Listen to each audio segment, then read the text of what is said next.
obviously we're used to seeing sequels to films that are hugely successful. They don't usually wait 20 years for one. So why now? Why is it right now that we're going to get a Trainspotting sequel, and what had to be in place to make sure you all came back? It was, fundamentally it was the script really, because we did try 10 years ago and it wasn't a good script, so we didn't even send it to the actors, because I knew they would not do anything that was second rate, or that didn't deal with them equally, because it would be very easy for two of them to say, oh yeah, it's good, yeah, that's good for me, and the other one say, I'm not turning up, just to kind of like and make up the numbers. So that was quite a challenge for John, and we failed it a couple of times. And then we met in Edinburgh 18 months ago, and I spent a week there, and somehow he came up with this script. I think because he wrote very intuitively, very instinctively, very quickly. He poured out the script, and I read it, and I just thought, we will make this film. I know they will accept it, because it's a wonderful opportunity for them. I could see the promise of each part. They were equal. It was about all four of them. And it was an opportunity to say something decent about that both inhabited the other film, i.e. understood its shadow, but also stepped out from it as well. And those were all there, and so we had a decent chance. And that was the 20-year anniversary. That's obviously, it's not like a sightseer moment where you go, this is the perfect time. It's the fact that you have a great script, and that's going to get the actors. And then all the problems there are with making films, schedules and money, and you just sweep them all away and say, look, let's do this.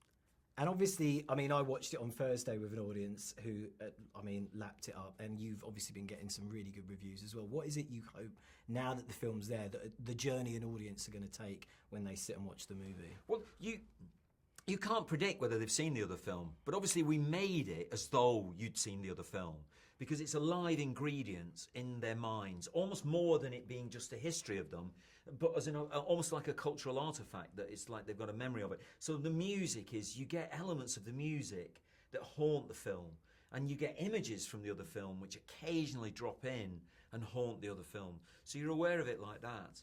But obviously you want to see a fully updated version.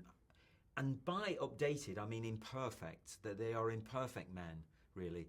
They've experienced boyhood in as vivid a way as it's probably imaginable, where they are careless, irresponsible, reckless about everyone around them, about themselves, about time, for which they do not give a hoot.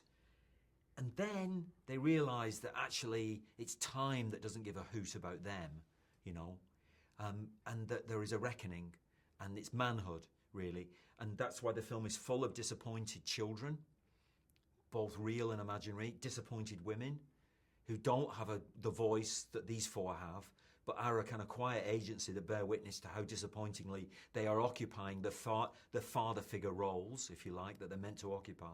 So I hope that's the journey that they see, and how they can see both films in a kind of dual prism, really, or a dual vision thing, I guess. I think you nailed it beautifully.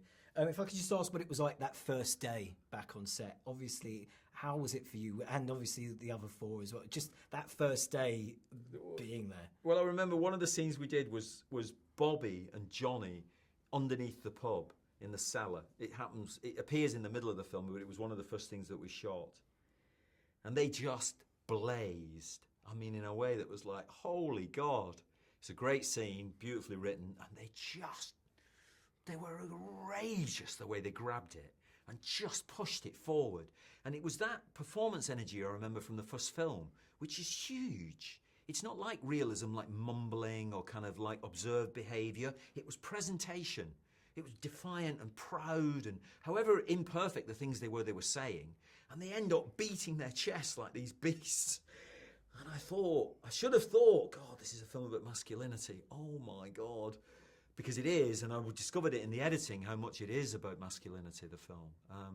But that was a great moment, and you realise you're going to have to up your game as a director, and everybody realised we were going to have to up our game, because these actors were ready to fill these shoes again,